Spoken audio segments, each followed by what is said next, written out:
Hi, my name is Adrian Balderas, and today I'm going to be speaking on immigration reform.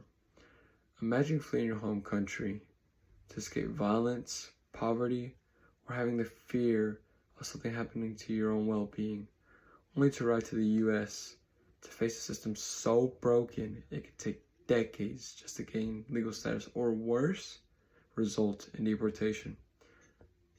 The U.S. system is deeply flawed, causing millions of people to have unnecessary suffering. And it is our moral and civic duty to try and help support comprehensive immigration reform.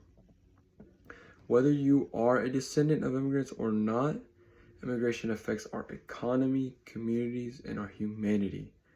Reforming the system benefits all of us.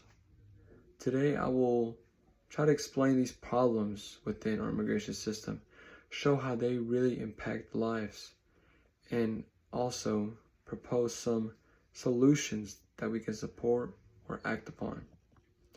So first, let's begin examining the problems immigrants face due to our broken system. The first problem, an outdated and overwhelmed immigration system. The current immigration system hasn't been significantly updated in over 30 years, despite massive changes in global migration patterns. There are backlogs of over 1 million cases in immigration courts, with asylum seekers just waiting years for decisions. Families are separated, children are held in detention, and basic human rights are often denied. For an example, imagine this as a family living happily. The mom immigrates to the U.S. and has her son and her daughter. They are legal, but one day their mom is deported. This leads to them being in foster care, and this leads to them separating. The siblings may not see themselves again, and the mom may not see each one of them for a very long time. That's just an example of how unjust it can be with human rights towards immigrants. Beyond this slow and unjust process, there are even more personal and damage consequences. The second problem is the threats to DACA. Over 600,000 youth depend on DACA for protection, but it is constantly under threat, leaving many of their futures uncertain. Many of these youth were raised in the U.S., speak only English, and have never known another country, yet they are still not allowed to access citizenship. And mental health issues like anxiety and depression are common among undocumented youth due to the fear of deportation. Imagine yourself in the mindset of an immigrant for a second. You live life here in the U.S., you have friends, family here, but there's always that fear in the back of your head that one day you could be deported, you could lose it all.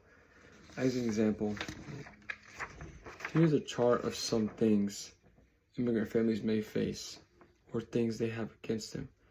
Our first thing is refugee and Muslim ban, reduction in refugee admissions, zero tolerance policy, potential changes to public charge policy, change to asylum policy, elimination of temporary protected status, rescission of preferred or deferred action to childhood arrivals, and enhanced interior immigrant enforcement. The past years, internal immigrant deportation and enforcement has spiked up. There was a time where it was down, but it has spiked up. Now that we've seen the major flaws in our current system, let's talk about how we can fix these.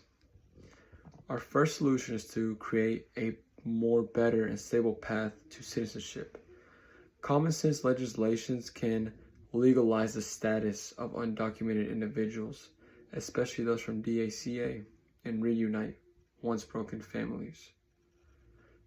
A pathway to citizenship would allow immigrants to contribute fully to the economy, pay taxes, and live without that fear of deportation.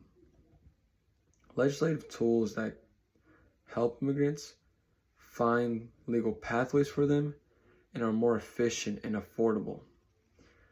Our second solution can be to expand legal and community-based support systems. More funding for immigrant legal defense can prevent unjust deportations and protect these vulnerable individuals. There are many community organizations, for example, one of them being United We Dream. They offer advocacy, education, and empowerment for immigrant youth. Expanding these programs would reduce exploitation, improve public trust, and strengthen the communities. Let me share a story for a second that brings all this to perspective. Growing up, I didn't know much about immigration, and I believed it didn't affect me. But I found out from my parents that many relatives that I know in the U.S., and including themselves, they are undocumented. And it frightened me as though even I'm documented, I am scared of losing my family, losing my parents. Though they have lived in the United States for over 20 years, the system has done nothing for them. Their strength towards what is happening inspires me and also shows how unjust our system is. So, what can we do? Here's where you come in. For the most motivated, volunteer with local organizations or donate to legal defense funds like National Immigrant Justice Center. For less motivated, sign petitions, write to your representatives, or simply educate others on what immigrants face in this country. Now, I know, of course, some people may hesitate to act. You may say it's too political, but this isn't just politics. It's about human rights, dignity, and justice. You may also say immigrants take jobs, but in reality, immigrants boost the economy and take jobs that are hard to fulfill otherwise. To conclude this, imagine a country where families aren't torn apart, where youth can dream freely, and where everyone has a fair shot at a better life. We've seen that the immigration system is broken, that real lives are being harmed, and that change is possible through legal reform and community support. If we want to live in a just and compassionate society, we must fight for immigration reform now, not later.